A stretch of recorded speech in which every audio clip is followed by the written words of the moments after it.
Eu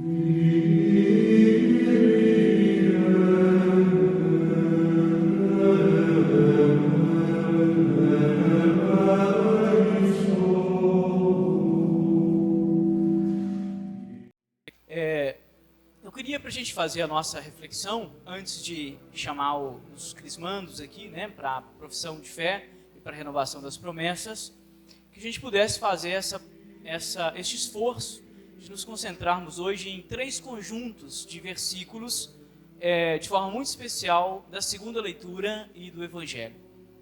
Primeiro, a partir do versículo 20 da carta de Paulo, que vai fazer para a gente uma exortação. A exortação é: deixai-vos reconciliar com Cristo.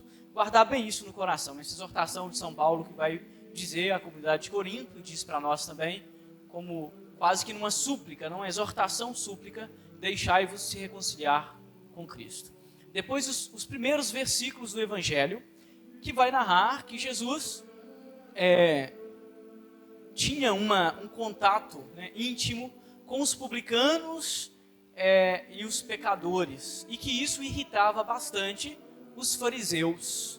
Irritava bastante os fariseus e os mestres da lei, porque ele tinha este contato íntimo com aqueles que eram considerados os impuros, né? E eles acusavam Jesus. Então, este homem faz refeição com pecadores. E o último conjunto de versículos que eu queria que vocês prestassem atenção é no diálogo do pai com o filho velho, o filho que ficou em casa. Porque existe de alguma forma uma conexão entre esses 3 conjuntos de versículos, né?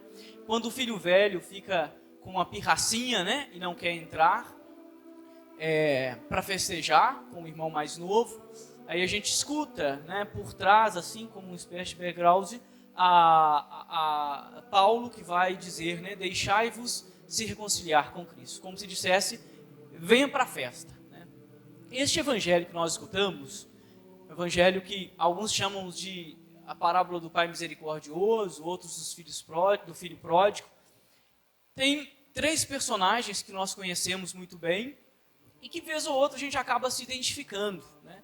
Mas eu gosto de dizer para a comunidade cristã aqui reunida que nós, neste momento, né, mas mais do que neste momento, nós que tentamos ter uma vida, né, de fé um pouquinho mais consistente, temos muito mais semelhança com o filho que fica.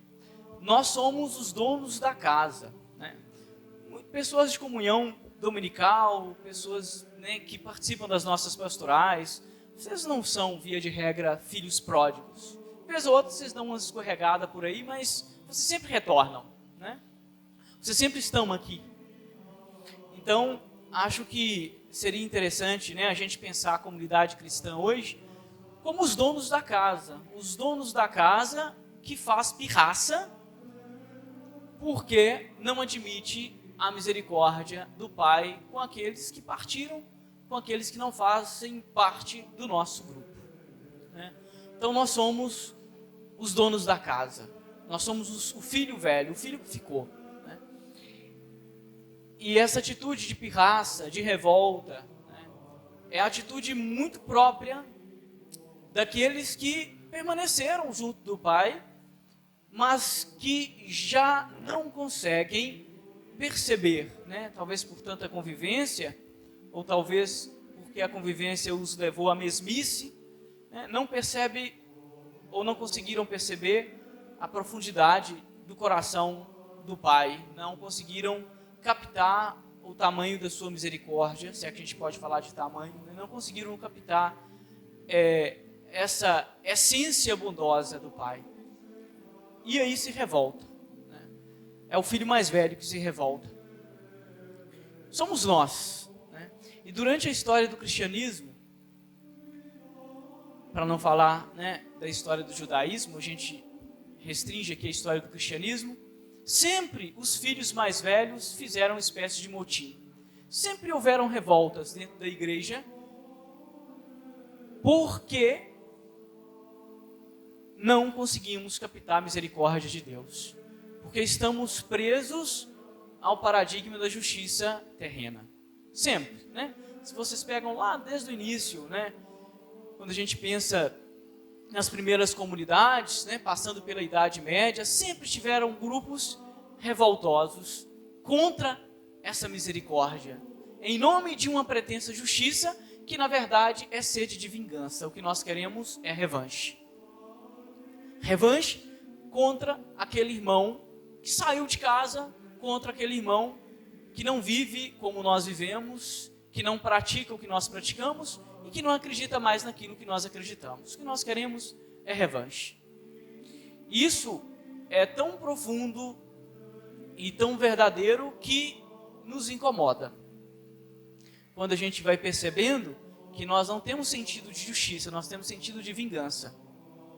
E que nós não conseguimos compreender um Deus que faz o sol brilhar sobre justos e injustos. Nós não conseguimos compreender um Deus que faz a chuva cair sobre bons e sobre maus. E por isso, a gente, vez ou outra, reclama. Como é que pode? Eu que sou de comunhão dominical, devolvo meu dízimo, acredito em Deus, rezo o Santo Terço, nada na minha vida dá certo, mas aquele pilantra do meu vizinho, que faz tudo errado, para ele parece que tudo anda muito bem. A gente não consegue compreender este mistério de um Deus que não pune os pecadores como nós gostaríamos que Ele punisse. Isso é a grande verdade da nossa vida. Nós não conseguimos compreender que Deus é este que faz a chuva cair sobre bons e maus.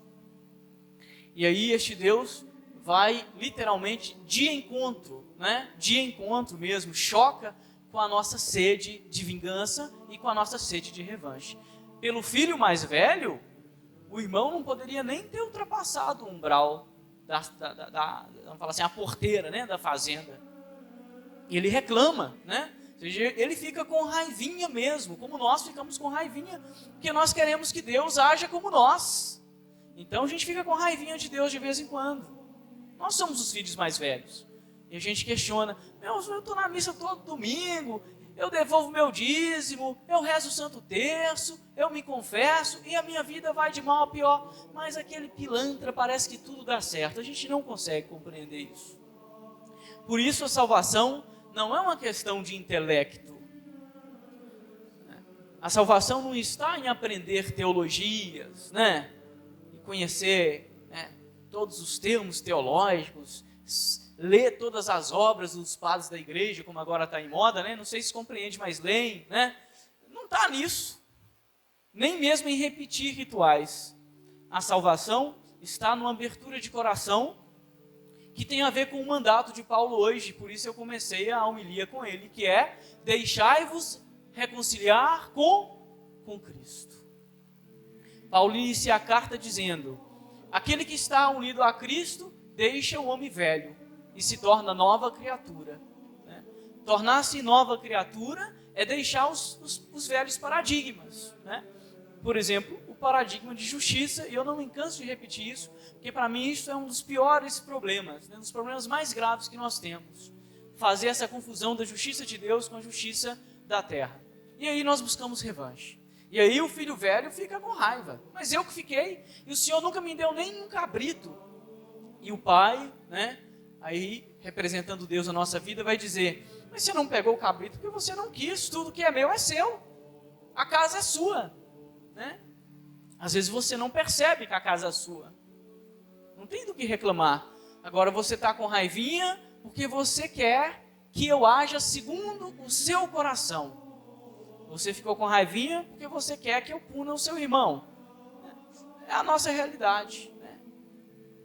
É importante a gente perceber como que essa liturgia, neste quarto domingo da Quaresma, a partir dessa hermenêutica que nós estamos fazendo, dessa interpretação desses 3 versículos, nos conduz, de alguma forma, a repensar a nossa relação com Deus, com os irmãos, e até revisitar os nossos sentimentos em relação a Deus, e em relação ao nosso irmão.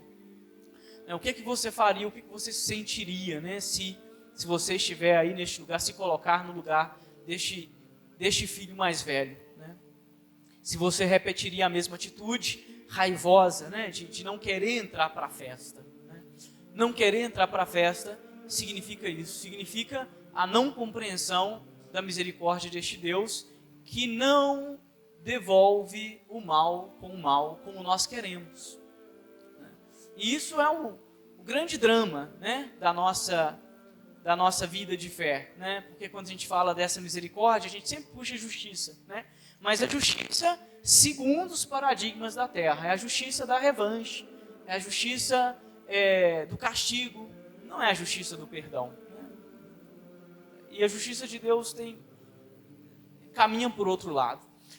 E aí, como eu convidei a Assembleia de manhã, eu convidaria vocês, né, a pensarem isso. A salvação não como uma questão de intelecto, mas a salvação como uma questão de coração e de conversão. Deixai-vos reconciliar com Cristo. E às vezes a gente precisa repetir, né? Senhor, como disse, né, o filho mais velho, na verdade, eu não aceito, né? Eu não entro porque eu não aceito isso, eu não aceito. Talvez a gente passar do não aceito para o não compreendo, que é, Senhor, eu não compreendo. Por que eu sou fiel e sofro tanto? Porque Jó também não compreendia, e muitos personagens bíblicos não compreendeu, né? Se a gente olha para o Cristo crucificado, humanamente dá para compreender um Deus crucificado? Dá para compreender um Deus que resolveu vir à terra, assumir a nossa carne e passar por todas as dores, porque não foi um teatro? Dá para compreender isso? Não dá, né? Então, não compreendo, mas aceito. Não compreendo, mas acolho. Eu acho que talvez isso seja um pouco aquilo que nós devemos fazer hoje a partir dessas leituras, né? Nos colocar no lugar do filho mais velho e dizer, não compreendo, porque a vida de fulano vai bem e a minha vai mal, mas eu creio em ti. Não compreendo, mas aceito. Não compreendo a sua misericórdia, mas aceito. E este não compreender, mas aceitar, tem uma força muito grande na nossa vida. E eu quero partilhar algo para vocês, neste contexto não compreendo, mas aceito, que aconteceu comigo na noite de sexta-feira, né? De sexta para sábado. Está um pouquinho fora do contexto da homilia, entre aspas, mas é só para contextualizar este não compreendo, mas aceito, né? A gente, como filho mais velho, não compreende algumas coisas.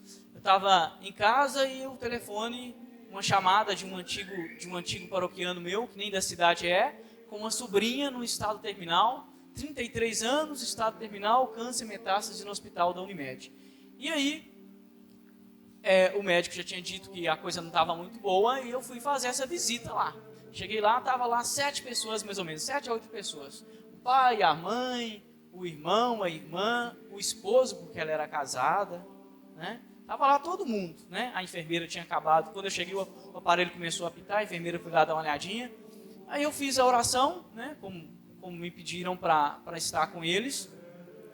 E aí percebi um clima assim e pedi que todos saíssem para o corredor para conversar comigo. E lá estava o esposo, a mãe e o pai. E eu juntei os 3, os outros estavam em volta também. Pedi perdão para o esposo e para o pai, porque eu ia focar na mãe, e disse, deixa sua filha partir. Você não está deixando a sua filha partir. Quer dizer, alguns ali queriam me matar naquela hora, né? Porque quando a gente vai fazer extremunção, as pessoas pensam que a gente está lá para dar extremunção e para a pessoa sobreviver. A gente espera isso, mas nós sabemos que nós não ficamos para semente. Aí ela disse, eu deixo, padre. Falei, não, mas você não falou com o coração. Está aqui. Você que gerou este fruto, é muito difícil desgarrar de um fruto. As mães que já perderam um filho aí sabem disso, ou que estão perdendo filhos, sabem disso. Deixa a sua filha partir. Você tem que falar com o coração. E eu disse para eles, agora é o salto de fé. Porque nós falamos que acreditamos na vida eterna, mas na hora da gente deixar o filho partir, né? Na hora de deixar o outro partir, e na hora de compreender que Deus é misericórdia, na hora de dar este salto de fé, de falar, né? Nós cremos que Deus vai acolher, nós temos a postura mais rebelde do filho velho, que não aceita. Dei um abraço nela e saí do hospital com este peso.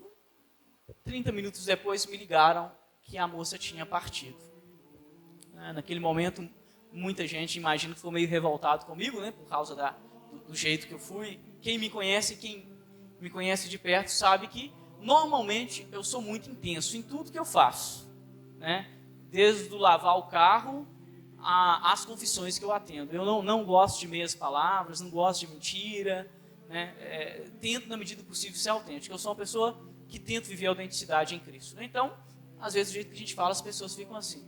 Mas me consolou muito às 8 da manhã, quando me liga, né, o tio, falando: a mãe pediu para te agradecer, porque ela está muito bem.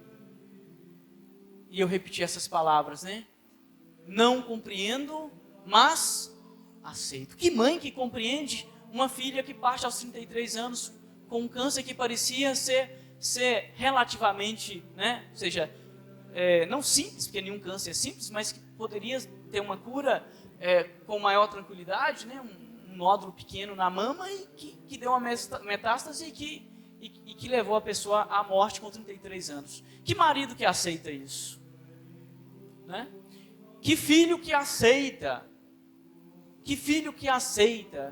ser fiel e ver o infiel prosperar?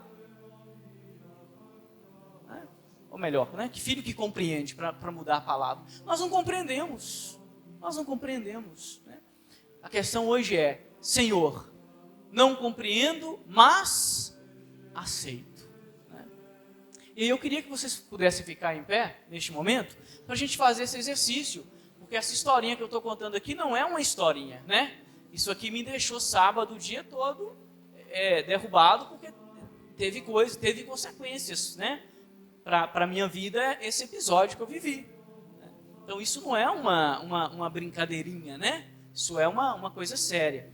Muitas coisas na sua vida você não compreende. E muitas coisas na sua vida você jamais compreenderá. Jamais. Nem a dor da sua esposa, nem a dor do seu esposo, do seu filho, dos seus fiéis, do seu pai. Tem coisas que vocês não vão compreender. Mas, né, pela experiência de fé, eu posso garantir a vocês que se vocês aceitarem e derem esse salto no escuro, vocês serão mais felizes e serão mais humanos. Amém? Então vamos fechar o nosso olho e vamos terminar a nossa homilia e a nossa reflexão nessa noite, colocando aquelas coisas para Deus que nós não aceitamos: a falta de trabalho, a falta de sucesso, a relação rompida por nada, as traições, as mentiras, as dores que aparentemente você não merece ter vivido. E tudo isso, meu irmão, minha irmã, colocar nas mãos de Deus e repetir comigo: Senhor, eu não compreendo, mas eu aceito. E isso quem está dizendo é você. Repita uma vez mais: Senhor, eu não compreendo, mas eu aceito. É isso que nós queremos viver hoje, né? Aceitar em Deus, né? E a aceitação não é resignação dos bobos.